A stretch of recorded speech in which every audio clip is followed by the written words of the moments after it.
राधा स्वामी जी। सतगुरु की पहचान। सतगुरु के विषय में इतना कुछ लिखने के बाद यह प्रश्न उचित है कि यदि हमें सच्चे सतगुरु मिले तो हम उन्हें कैसे पहचानें, सच्चे और पाखंडी गुरु में कैसे अंतर कर सकते हैं।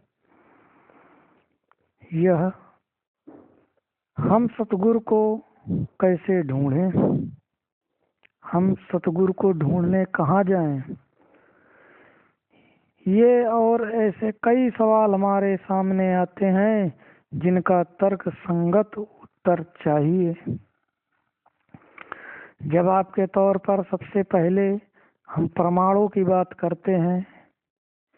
मैंने पेरिस शहर कभी नहीं देखा, इसीलिए मैं निश्चित रूप से नहीं जानता कि पेरिस शहर है भी या नहीं, परंतु उपलब्ध प्रमाणों के आधार पर मुझे विश्वास है कि पेरिस शहर है।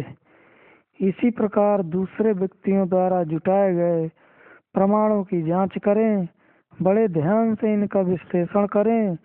प्रमाण इकट्ठा करने वाले की योग्यता पर भी ध्यान देना जरूरी है।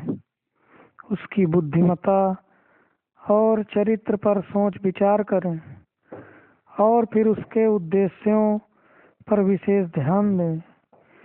यदि बहुत से प्रतिष्ठित और विद्वान लोग किसी को सतगुरु मानते हैं तो कम से कम हम इस विषय की आगे छानबीन तो कर ही सकते हैं।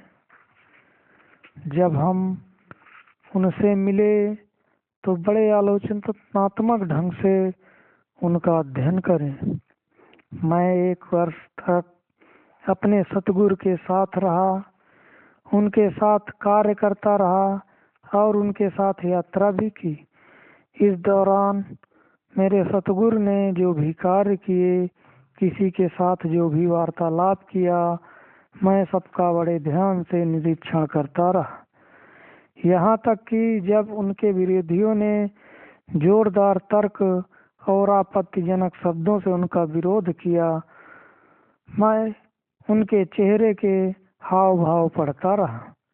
जब लोग उनके सामने अपने पापों को स्वीकार करते हैं तो मैं उनकी प्रतिक्रियाओं को ध्यान से देखता। किसी बीमार को देखने जब उसकी झोपड़ी में गए, अमीर लोगों के घरों में गए, मैंने दोनों स्थितियों को ध्यान पूर्वक अध्ययन किया।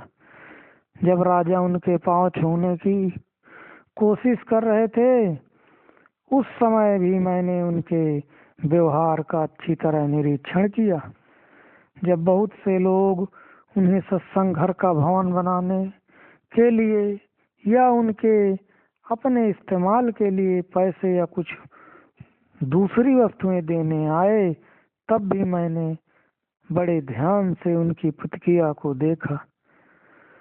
सभी परिस्थितियों में मैंने पाया कि वे एक पूर्ण पुरुष हैं, जैसा कि सतगुरु को होना चाहिए। मनुष्य के रूप में एक संपूर्ण व्यक्तित्व का होना सतगुरु पद के लिए अनिवार्य है। यदि किसी संत के व्यक्तित्व में ये मूल गुण नहीं है तो अच्छा है कि हम उसका अनुसरण ना करें। फिर हम देखें कि क्या वह मनुष्य ऐसी ही हस्ती है जैसी सतगुरु के बारे में इस पुस्तक में बताई गई है। जो टिप्पणियां की गई हैं उनकी तुलना करें। सत्य की तह तक पहुंचने के लिए पूरा समय लें। जल्दबाजी में किसी फैसले के प्रति हमेशा सावधान रहें। अगर हमारी तसल्ली हो जाए फिर भी चौकन्ना रहें। संदेह दूर करने के लिए कुछ और समय लगाने में कोई हानि नहीं होगी। यह अत्यंत महत्वपूर्ण विषय है। हमारे पास गलती की गुंजाइश नहीं है। किसी ढोंगी गुरु के पास जाना अत्यंत दुर्भाग्यपूर्ण है, परंतु इससे भी अधिक दुर्भाग्यपूर्ण है हम बिना सोचे विचारे जल्दबाजी में निर्णय लेकर एक सच्चे सतगुरु से मुंह फेर लेना, यह वाकई बहुत बड़ा दुर्भाग्य है। अंत में यदि हमें अपनी इच्छा या सोच के विपरीत निर्णय लेना पड़ता है तो कोई बात नहीं, हमारा फैसला तथ्यों पर आधारित होना चाहिए। दूसरी बात कि हम अपनी अंतरात्मा की आवाज सुने। यदि दिए गए तर्कों से हम सहमत नहीं हैं तो अपनी अंतरात्मा को इसकी गवाही देने दें। प्रभावों और भावनाओं के समान अंतरात्मा की गवाही भी निर्णायक नहीं है, परंतु इससे सहायता मिलती है। यदि हम सतगुरु के मार्ग के लिए तैयार हैं तो हमारी आंतरिक शक्तियां अधिक विकसित होंगी। उनका इस्तेमाल करें। वे हमें कैसे लगते हैं, वे हमें कैसे प्रभावित करते हैं, उनकी मौजूदगी में हमें कैसा लगता है। जब हम उनसे दूर होते हैं तो क्या हम खुद को पहले से बेहतर महसूस करते हैं या हमें निराशा होती है। इसमें कोई संदेह नहीं कि भावनाओं के आधार पर निर्णय नहीं लिया जा सकता, यह हम पहले ही स्पष्ट कर चुके हैं। परंतु सबूतों की परख करने में इन भावनाओं का इस्तेमाल जरूर किया जा सकता है। हम दिन प्रतिदिन सतगुरु से कितने प्रभावित होते हैं, अगले माह कितना। क्या हमें ऐसा लगता है कि शायद हम उनसे प्रेम करने लगे हैं, उनका सम्मान करने लगे हैं।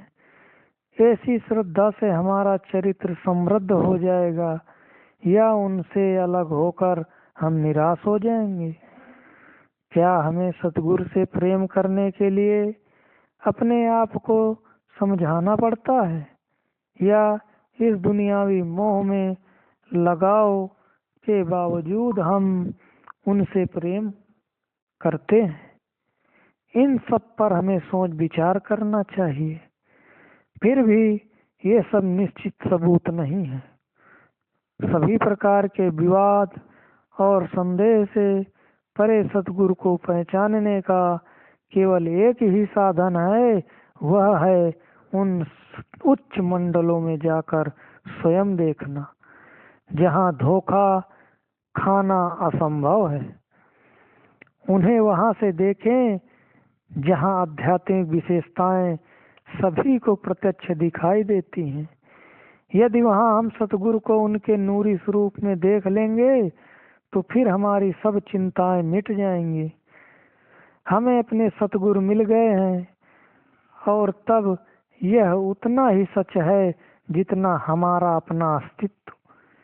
यदि उन ऊपरी मंडलों पर जाकर भी हमारी अपने सतगुरु से भेंट न हो तो हमें फिर से खोज करनी होगी। इस संबंध में एक बहुत उत्साहजनक सत्य है जिसे अनदेखा नहीं किया जा सकता। यदि हम सतगुरु की खोज करते हैं तो वे भी हमारी ओर कदम बढ़ाते हैं, इसीलिए हमारा मिलाप उनके साथ आवश्यक होगा। सवाल केवल उस गौरवशाली पल के लिए अपने आप को तैयार करने का है। पूर्वी ज्ञान की सदियों पुरानी एक सूक्ति है,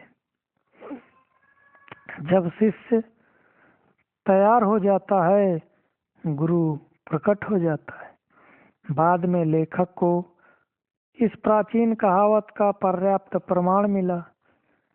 हम जानते हैं कि यह उसी तरह सत्य है जैसे इस उपदेश के अन्य तथ्य सत्य हैं। किसी भी विरही आत्मा को निराश नहीं होना चाहिए। यदि हम सतगुरु से मिलने के लिए तैयार हैं तो हमारा सतगुरु से मिलाप अवश्य होगा। उनसे मिलने के लिए अत्यंत व्याकुल होना इसका स्पष्ट प्रमाण है कि हम उनसे मिलने के लिए तैयार हैं।